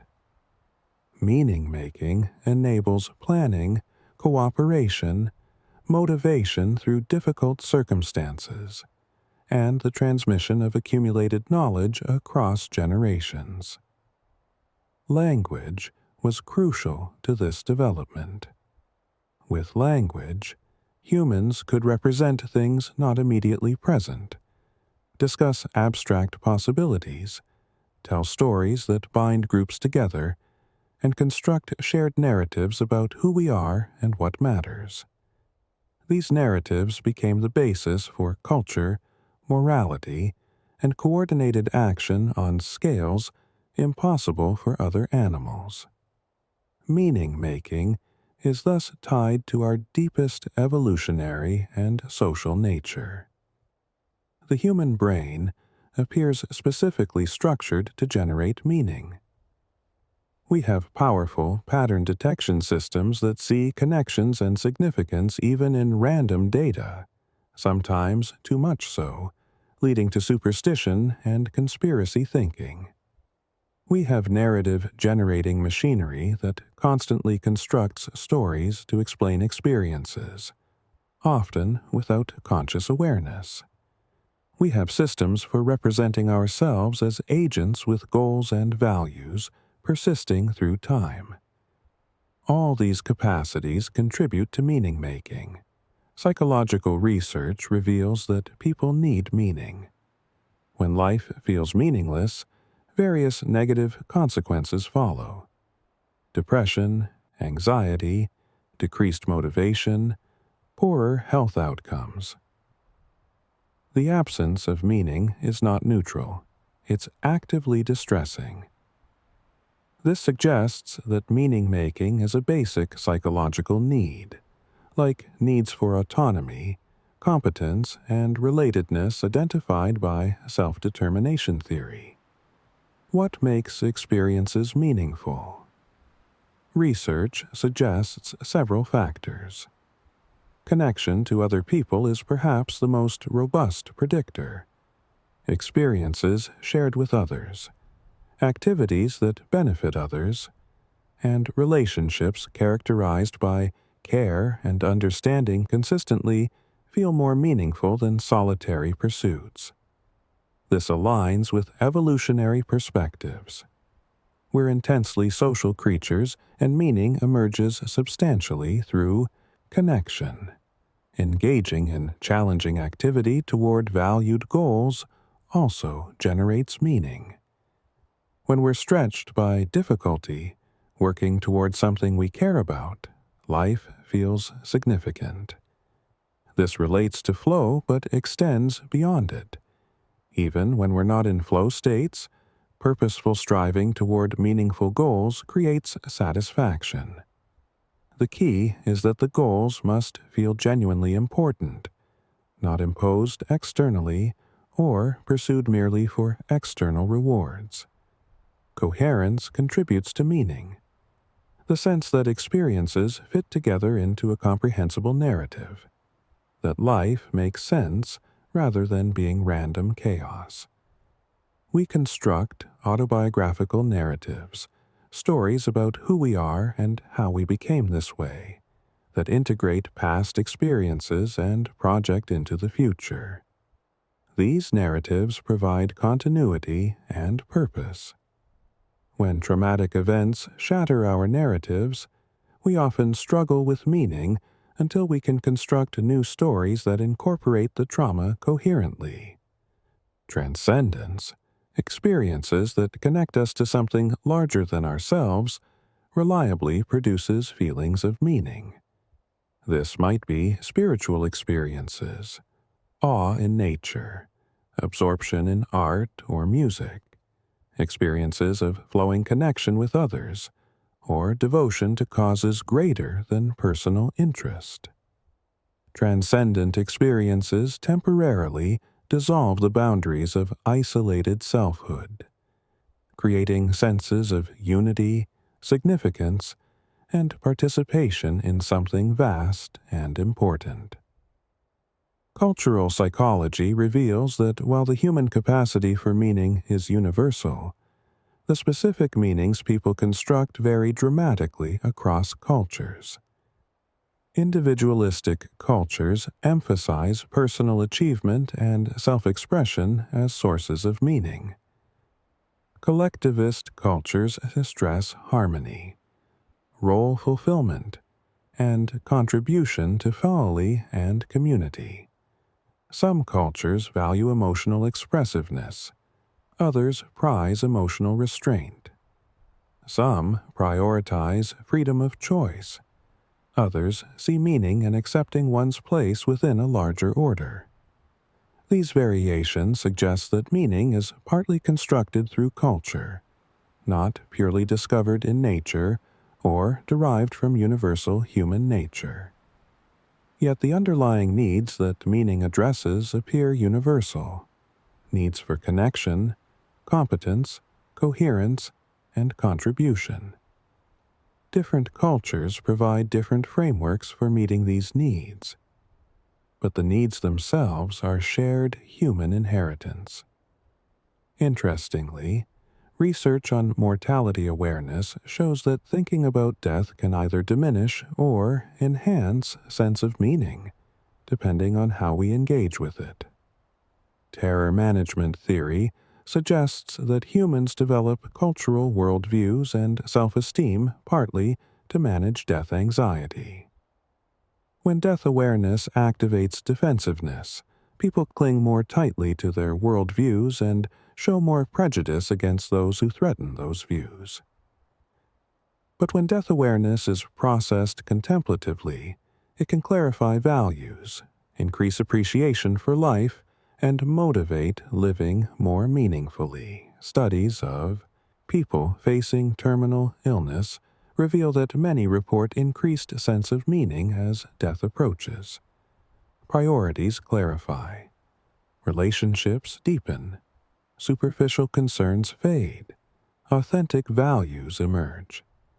This suggests that awareness of finitude, rather than undermining meaning, can actually enhance it by highlighting what truly matters and motivating us to live more fully while we can. The science of meaning thus reveals it as complex, multifaceted, deeply rooted in human biology and psychology, yet culturally variable in expression. We are meaning-making creatures by nature, and our well-being depends substantially on constructing lives that feel meaningful. This doesn't tell us what specific meanings we should pursue, but it clarifies what features tend to make meanings psychologically satisfying and life-sustaining. What science offers is not replacement for philosophy or religion, but complementary understanding. Philosophy explores what meanings are justifiable or rationally defensible. Religion offers comprehensive frameworks for meaning grounded in supernatural narratives. Science describes how meaning-making works, what conditions produce it, and what consequences flow from its presence or absence. Together, these perspectives provide rich resources for anyone seeking to live meaningfully. Integration. Ancient wisdom meets modern science. One of the most remarkable developments in recent decades has been the convergence between ancient contemplative wisdom, particularly Buddhism, and modern neuroscience and psychology. Practices developed millennia ago to reduce suffering and enhance wisdom are now being validated and explained through brain science. This convergence is not mere coincidence, but reveals deep truths about human minds and the possibilities for transformation. Consider mindfulness meditation, a core Buddhist practice involving sustained attention to present moment experience without judgment. For centuries, this was transmitted within religious contexts as a path to enlightenment. Now, it's being studied in secular contexts, taught in schools and hospitals, integrated into psychotherapy. Research consistently shows that mindfulness training reduces stress, anxiety, and depression while enhancing attention, emotion regulation, and well-being. Brain imaging reveals how mindfulness works. Regular practice strengthens prefrontal regions involved in attention and emotion regulation. It alters the default mode network, reducing unhelpful rumination and mind wandering. It changes how people respond to pain, not eliminating sensation, but reducing the suffering added by resistance and emotional reactivity. These neural changes align perfectly with traditional Buddhist accounts of how meditation transforms experience. Compassion meditation, where practitioners cultivate feelings of loving kindness toward themselves and others, produces different but equally significant effects. It enhances activity in brain regions involved in empathy and emotion sharing. It increases prosocial behavior. After training, people are more likely to help others, donate to charity, and show patience with difficult people. It reduces self-criticism and enhances self-compassion. Again, modern science validates what contemplative traditions have long taught. We can cultivate beneficial mental qualities through systematic practice. The concept of non-attachment, central to Buddhist teaching, finds parallels in psychological research on emotion regulation and acceptance. Fighting against unpleasant experiences typically makes them worse, creating secondary suffering on top of primary pain.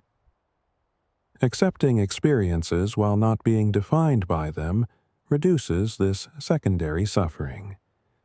This isn't passive resignation, but active acknowledgement of reality as it is, which paradoxically enables more effective responding than resistance does.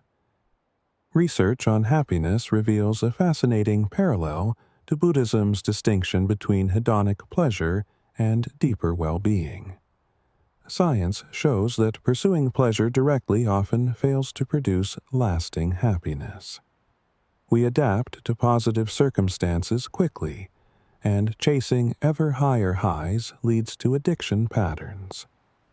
But engaging meaningfully with life, cultivating positive relationships, developing character strengths, and contributing to something beyond oneself, these produce more stable, enduring well-being. This mirrors Buddhism's teaching that grasping at pleasure perpetuates suffering, while letting go and living wisely brings peace. The concept of eudaimonia from Greek philosophy also converges with both Buddhist wisdom and modern psychology. Aristotle's vision of flourishing through virtue development, engaging in activities that stretch our capacities, and living according to reason finds validation in research showing that meaning, growth, and mastery predict well-being better than mere pleasure does. Buddhist practices cultivate specific virtues: mindfulness, compassion, equanimity, wisdom, that enable flourishing. Western contemplative traditions offer their own convergences with science. Christian contemplative practices like centering prayer produce many benefits similar to Buddhist meditation. Jewish mystical traditions emphasize practices that enhance presence and awareness. Islamic Sufism has sophisticated technologies for transforming consciousness. Across traditions, sustained contemplative practice seems to access universal features of human consciousness and promote psychological and spiritual development. Positive psychology's PERMA model aligns remarkably with ancient wisdom traditions. Positive emotion, engagement, relationships, meaning, and accomplishment are all addressed in various ways by philosophical and religious teachings. Stoicism teaches emotional regulation and virtue. Confucianism emphasizes relationships and role fulfillment. Christianity proclaims meaning through relationship with God and service to others. The convergence suggests these represent genuinely important dimensions of human flourishing, recognized across times and cultures. One crucial insight from this integration is that happiness and meaning are trainable. We're not stuck with fixed temperaments or locked into particular patterns. The brain's neuroplasticity means that sustained practice can literally rewire our neural circuits, transforming how we experience and respond to life. This validates both ancient teachings about the transformative potential of practice and modern therapeutic approaches based on behavior and cognitive change. Another insight is that meaning emerges substantially through how we engage with experience rather than through circumstances themselves. Ancient wisdom traditions have always taught this. Happiness comes from inner qualities, not external conditions. Modern research confirms it. Once basic needs are met, circumstances predict surprisingly little of the variance in well-being. What matters more are practices, relationships, mindsets, and values. This is empowering. It places flourishing substantially within our control. The integration also reveals limits. Some ancient teachings make supernatural claims that science cannot validate. Rebirth, karma in a cosmic sense, divine intervention. Science studies natural phenomena and remains agnostic about supernatural possibilities. But remarkably, many of the practical insights from wisdom traditions can be separated from supernatural frameworks and validated empirically. Mindfulness reduces suffering whether or not you believe in Buddhist metaphysics.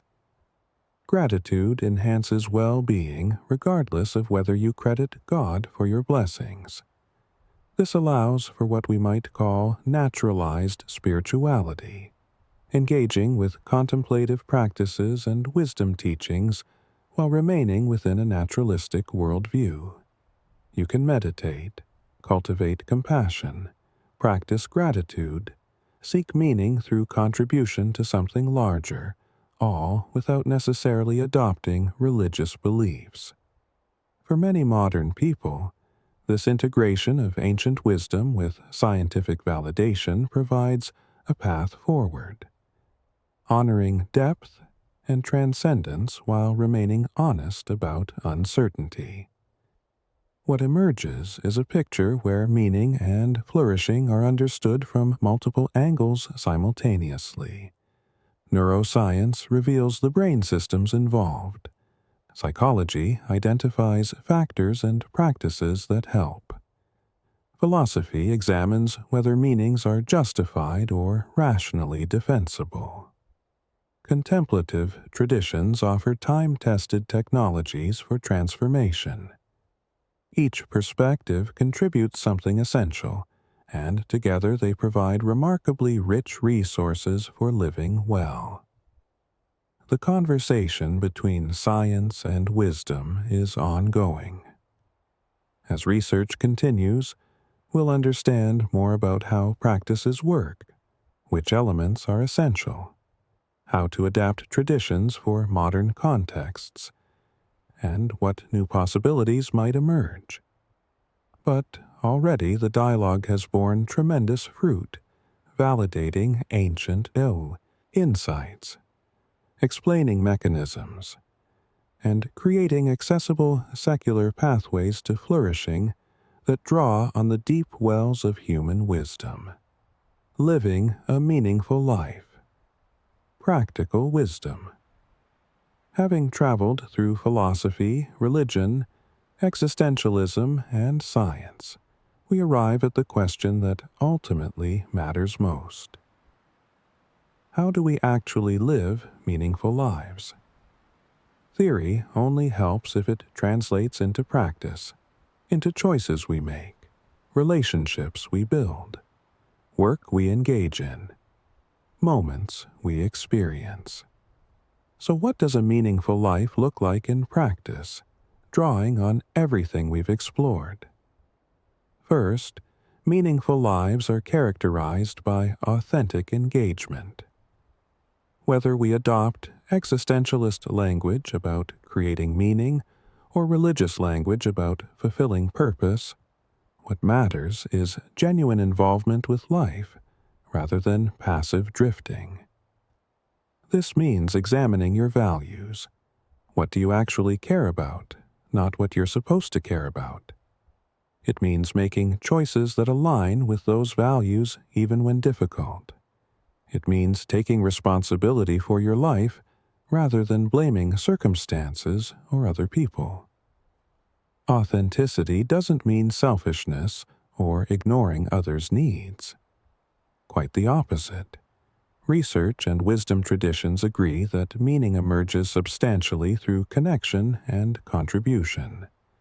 An authentic life includes authentic relationship, showing up genuinely for other people, caring about their well-being, allowing yourself to be vulnerable and known. The mask of persona that protects us from hurt also prevents real intimacy. Meaningful lives include deep relationships where we can be our actual selves. Work and activity matter tremendously. Not everyone can choose their work freely, but almost everyone has some choice about how they approach whatever work they do. Can you find or create meaning in your current work? Can you view it as service, as contribution, as opportunity for mastery? Can you cultivate relationships with coworkers if your work truly lacks meaning and you have options? It might be worth changing, even at significant cost, because we spend so much of our lives working that meaningless work drains vitality from everything else.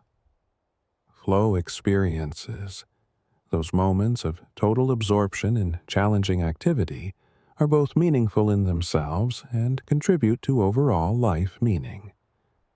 What activities produce flow for you? How can you engage more regularly in them? This might be creative pursuits, physical activities, intellectual challenges, craft, teaching, caregiving, anything that fully engages your attention and skills.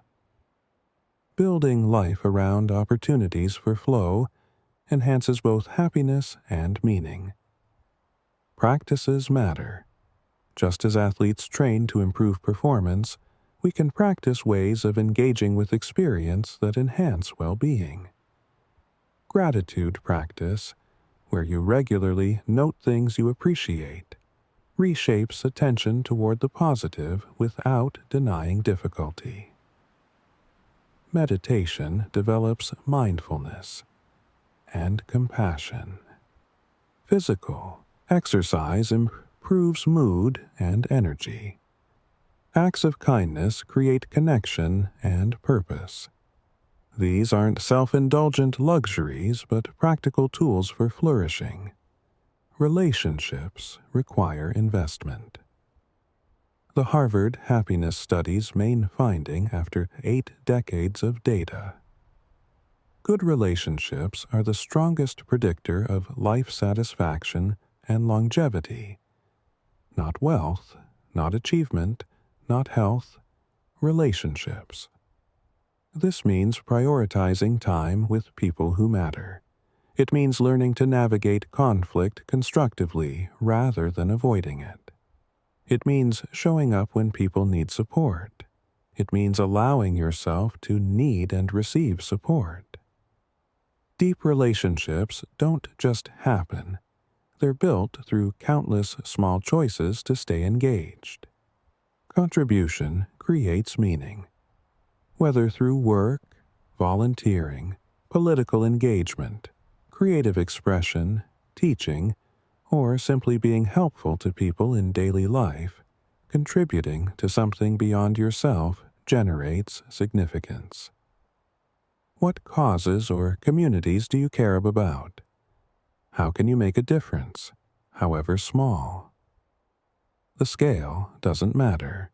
Helping one person, improving one situation, creating one beautiful thing all contribute to meaning. Accepting difficulty is part of living meaningfully. Buddhism teaches that suffering is inevitable. The question is whether we add extra suffering through resistance. Stoicism teaches that we cannot control what happens, but can control our responses. Modern psychology validates this. Acceptance doesn't mean resignation, but acknowledging reality so we can respond effectively. Many profoundly meaningful experiences involve difficulty: raising children, caring for elderly parents, pursuing ambitious goals, standing for principles despite costs. Meaning often requires accepting hardship for the sake of what matters. Growth through challenge is a recurring theme across approaches. Aristotle emphasized developing virtue through practice. Buddhism sees enlightenment as the fruit of sustained effort. Positive psychology studies post-traumatic growth. Existentialism highlights authentic choice in difficult circumstances. Meaning often emerges not from easy pleasure, but from engaging with difficulty in ways that stretch us, teaching us about our strength and values. But balance matters. Pursuing meaning obsessively can become another form of grasping. Sometimes the most meaningful thing is simple rest, simple pleasure, simple presence without trying to accomplish anything. Sabbath traditions across cultures recognize this wisdom. Regular cessation of striving, space for being rather than doing. In our productivity-obsessed culture, this can feel countercultural, but it's essential for sustainable flourishing. Death awareness, held properly, clarifies meaning. Not morbid dwelling, but honest recognition of finitude. You will die. Everyone you love will die. This time is precious and limited. What matters most? Who matters most? What would you regret not having done or said? These aren't comfortable questions, but they cut through superficiality to what's essential. Many wisdom traditions include practices for contemplating death precisely because it reveals what truly matters. No single formula prescribes meaningful life. Your meaningful life will differ from mine because we have different capacities, circumstances, values, and personalities. What matters is that you engage deeply with these questions, that you don't sleepwalk through existence, that you make choices deliberately about how to spend your limited days. The unexamined life, Socrates said, is not worth living. Examination doesn't mean paralytic analysis, but serious reflection on what you're doing and why. Living meaningfully often requires courage. Courage to make difficult choices, to stay in relationships when they're challenging, to pursue goals despite fear of failure, to speak truth when silence would be easier, to keep going when you're exhausted. Not reckless courage, but grounded courage rooted in values and commitments. Many people know what would make their lives more meaningful, but fear the risks involved in changing. Courage is the bridge between knowing and doing. Community supports meaning. We're shaped by the people around us. Surround yourself with people who share your values, who call you to your better self, who support your growth. Limit time with people who drain you or pull you toward values you don't actually endorse. Build or join communities of practice, whether religious, philosophical, creative, activist, or service-oriented. Meaning is easier to sustain in community than in isolation. Finally, forgiveness and self-compassion are essential. You will fail. You will make mistakes, hurt people, waste time, fall short of your ideals. The question isn't whether you'll fail, but how you'll respond. Can you acknowledge failure, learn from it, make amends where possible, and continue? Can you treat yourself with the kindness you'd show a good friend struggling with similar challenges? Self-condemnation is not the same as accountability. Meaningful life includes making peace with imperfection while continuing to grow. Closing reflections. As we drift toward the end of this exploration, it's worth pausing to appreciate how far we've traveled. From ancient India, where Buddha sat beneath a tree, through Greek gardens where philosophers debated the good life, past medieval cathedrals and mosques where the faithful sought divine purpose, into the anguished questioning of existentialists confronting meaninglessness. Through modern laboratories where scientists map happiness in the brain, we've witnessed humanity's sustained conversation with itself about what makes a life worth living. What have we discovered? Not a single answer, but a rich plurality of perspectives, each offering insights. Buddhism teaches that meaning emerges through liberation from craving and delusion, through waking up to reality as it actually is. Greek philosophy shows how meaning arises through developing excellence, through becoming fully who we are capable of being. Religious traditions ground meaning in relationship with the divine, in serving purposes larger than ourselves. Existentialism places responsibility squarely on us to create meaning through authentic choice and committed action. Science reveals meaning's roots in our evolved nature, while identifying practices that enhance flourishing. These perspectives aren't mutually exclusive.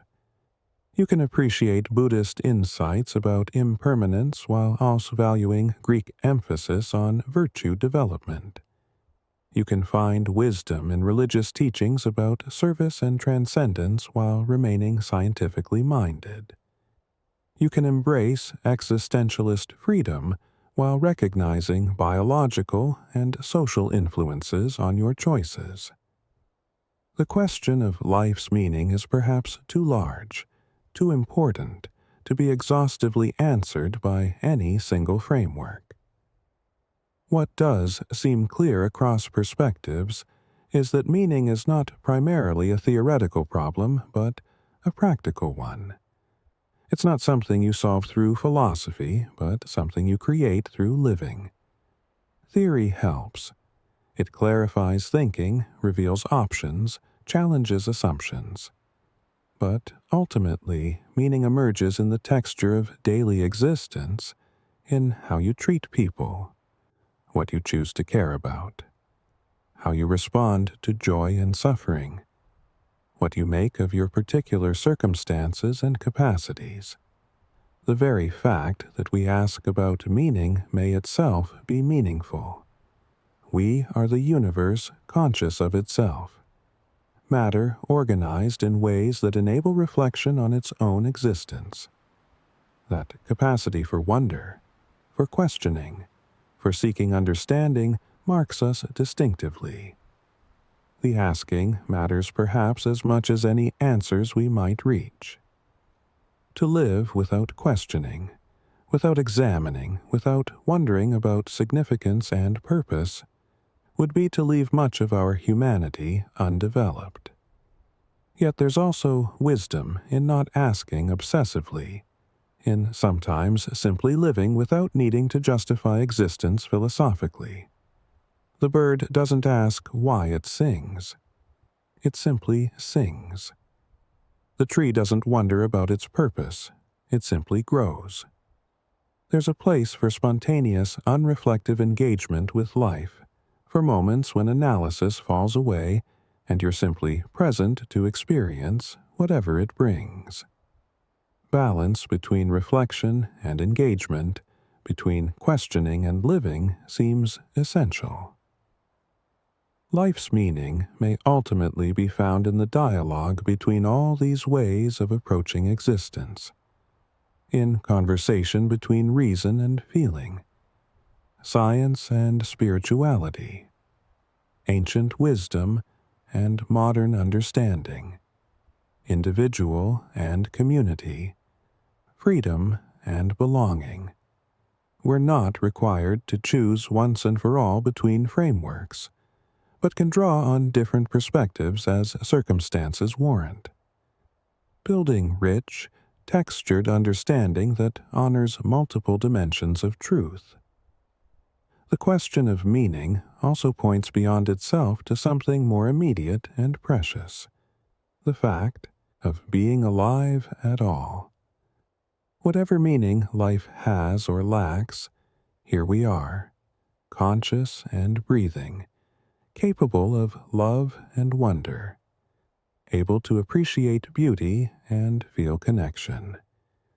The search for meaning can sometimes blind us to the gift of existence itself, the miracle of awareness, the profound strangeness and beauty of being human in this vast universe. Sometimes meaning lies simply in opening to experience, in saying yes to life as it presents itself, in gratitude for the opportunity to be here at all. If there's practical wisdom to take from this exploration, it might be this: live deliberately, examine your life, your values, your choices. Build deep relationships. Engage in work and activities that challenge and absorb you. Contribute to something beyond yourself. Cultivate practices that enhance well-being and wisdom. Accept difficulty as part of life rather than evidence of failure. Be kind to yourself and others. Stay curious. Keep questioning, and sometimes stop questioning and simply be present to whatever this moment offers. Your meaning is ultimately yours to discover and create. No philosopher, religious teacher, scientist, or guide can hand it to you complete. They can offer perspectives, practices, insights that help, but the living is yours to do. What will you make of your days? How will you meet joy and suffering? Who will you become through your choices? What legacy of care, creativity, or wisdom will you leave? These questions have no final answers, only the answers you write through how you live. As you settle into sleep tonight, let these ideas drift through consciousness like leaves on a stream. Some will catch on banks and remain, others will float away. That's as it should be. Meaning-making is ongoing, never finished, always responding to new experience and understanding. Rest now in the knowledge that simply by asking these questions, by engaging seriously with existence, you participate in something deeply human and worthwhile. The search for meaning is itself meaningful, the questioning itself a form of care for life. Sweet dreams, thoughtful soul. May your sleep be peaceful, your dreams illuminating, and your awakening gentle. And if you found value in this journey tonight, I hope you'll like, subscribe, and share your thoughts in the comments. Your engagement helps others find this quiet corner of contemplation.